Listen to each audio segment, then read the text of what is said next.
Ана әпке жаңа мен павагонный официант лоток есебінде келе жатқан кезінде әпке менен тұрғанда үйге құлағым тарс етіп жабылып қалды.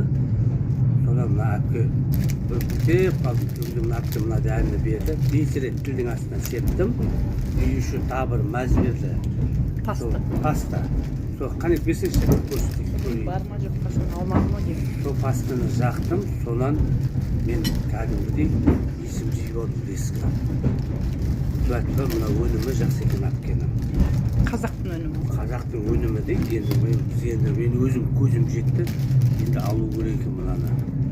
Шын айтайын. Жоқ, рас. Қан елдің бәрінде қойланып қалған ғой. Қан. Міне мынаны жұттым. Мынаны жұттым.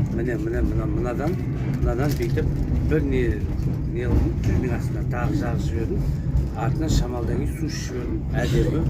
Бүгін күнді айтыңызшы, бүгін нешесі? Так, бүгінгі күн 25 наурыз 26 жыл.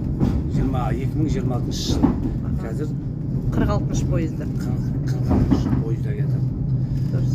Жігіттерге айтыңыз, мән берсін. Павлодар, Түркістан пойызында. Денсаулыққа қарау керек. Денсаулыққа қарау керек деп апамның советін алып, міне рас екен. Қағаз бердім ғой, Қағазыңыз бердіңіз, ана жақта тұр қағазыңыз.